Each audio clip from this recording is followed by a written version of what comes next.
الحمدللہ والصلاة والسلام علی رسول اللہ وبعد۔ وضو کا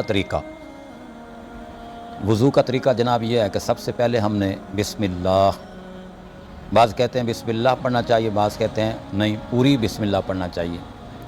تو بہرحال بسم اللہ پڑھے گا تب بھی کفایت کر جائے گا، بسم اللہ الرحمن الرحیم پڑھے گا تب بھی کفایت کر جائے گا۔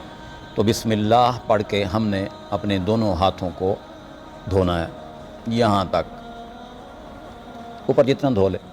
اگر ہاتھ کے اندر انگوٹھی ہے، جس طرح یہ انگوٹھی ہے، اگر ہاتھ کے اندر انگوٹھی ہے تو اسے ہلا لے۔ بعض اوقات گھڑی باندھی ہوئی ہوتی ہے تو یہ سخت سے ہوتی ہے، کس کے باندھی ہوئی ہوتی ہے، اسے بھی ہلا لینا چاہیے، اور انگلیوں کے اندر انگلیاں ڈال کر اس کے اندر اس طرح خلال کرنا چاہیے۔ بسم اللہ کر کے یہ ہاتھ دھوئے، اس کے بعد 3 بار کلی کرنی ہے۔ اس کے اندر ایک غرارہ ہوتا ہے نا، منہ میں پانی ڈال کر پہلی بار منہ میں پانی ڈالا، کلی کی، اور پھر منہ میں پانی ڈالا، اور اس طرح غرغر کرتے ہیں، جس طرح یہ طریقہ کار ہوتا ہے۔ تو یہ غرارہ کیا اور اس کے بعد پھر کلی کی، یعنی 3 بار جو ہے وہ منہ کے اندر پانی ڈالا اور کلی کی، اور اس کے بعد جو ہے ناک کے اندر پانی ڈالنا ہے جی۔ آپ ایک ہی ہاتھ سے، بخاری شریف کے اندر غالباً یہ بات مذکور ہے، ایک ہی ہاتھ سے آپ منہ میں اور ناک میں پانی ڈال سکتے ہیں، لیکن جھاڑنا جو ہے ناک، وہ بائیں ہاتھ سے جھاڑنا ہے آپ نے، ہے نا۔ تو اب آپ کی مرضی ہے کہ آپ اسی کے ساتھ منہ اور ناک کے اندر پانی ڈالتے ہیں یا علیحدہ علیحدہ ڈالتے ہیں، جس طرح بھی آپ کا دل چاہے آپ وہ کر سکتے ہیں۔ آپ نے 3 بار ناک میں پانی ڈالنا ہے، ناک میں پانی چڑھانا ہے پانی اوپر تک، چڑھانے کے بعد آپ نے جو ہے یہ ناک کو 3 بار جھاڑنا ہے، اچھے طریقے سے جھاڑنا ہے۔ رسول اللہ صلی اللہ علیہ وسلم فرماتے ہیں کہ جب انسان اٹھتا ہے تو اسے چاہیے کہ یہ اپنے ناک کو اچھے طریقے سے جھاڑے، ہاں جی، کیونکہ شیطان نے اس کے ناک کے نتنوں میں رات بسر کی ہوتی ہے۔ تو 3 بار ناک میں پانی ڈالنا اور اسے اچھے طریقے سے جھاڑنا۔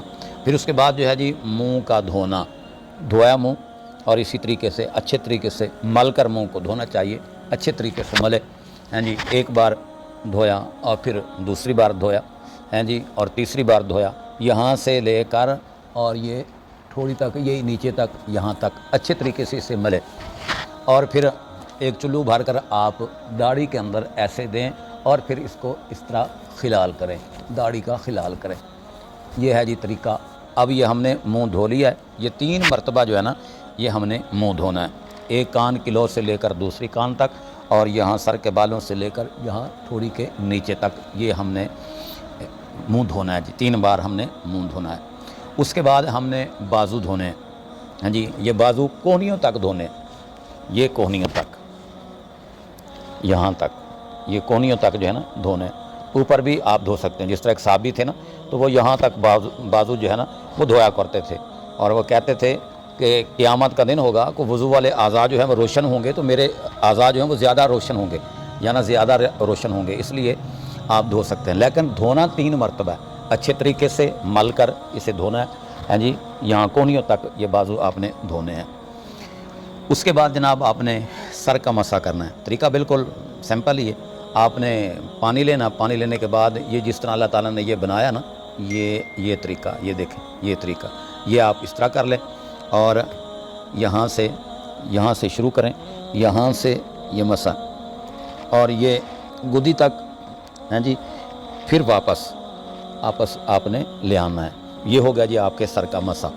اس کے بعد آپ اور پانی لینا چاہیں یا اسی پانی کے ساتھ اپنے کانوں کے اندر کانوں کا مسح کرنا ہے، یہ جس طرح سوراخ ہے نا، اور پھر اللہ تعالیٰ نے یہ رن وے بنایا ہوا ہے، اس کے اندر آپ نے انگلیاں گھمانی ہیں، اور انگوٹھے کے ساتھ یہ یوں جو ہے وہ اپنے کانوں کا مسح کرنا ہے، یعنی سر کا مسح، کانوں کا مسح، اور جناب سر کا مسح اور کانوں کا مسح کرنے کے بعد کچھ لوگ دوست احباب جو ہے نا پھر وہ ایسے کرتے ہیں، تو یہ ایسے نہیں کرنا چاہیے۔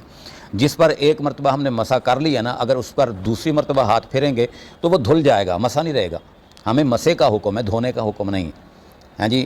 تو سر کا مسح کیا، اور اس کے ساتھ گدی کا بھی مسح ہو گیا، یعنی گردن کا بھی مسح ہو گیا، ہاں جی، اور پھر جو ہے یہ کانوں کا مسح ہو گیا۔ کانوں کا مسح کرنے کے بعد ہم نے پاؤں جو ہیں یہ ٹخنوں تک دھونے ہیں، پاؤں ٹخنوں تک ہم نے دھونے ہیں، اور پاؤں کی جو انگلیاں ہیں اس کے اندر ہم نے، بعض کہتے ہیں یہ چھوٹی انگلی جو ہے اس کے ساتھ کریں یا اس کے ساتھ کریں، جس کے ساتھ کریں بار خلال ہونا چاہیے، پاؤں کی انگلیوں کا بھی خلال ہونا چاہیے، اور اچھے طریقے سے وضو کرنا چاہیے، مل مل کے کرنا چاہیے۔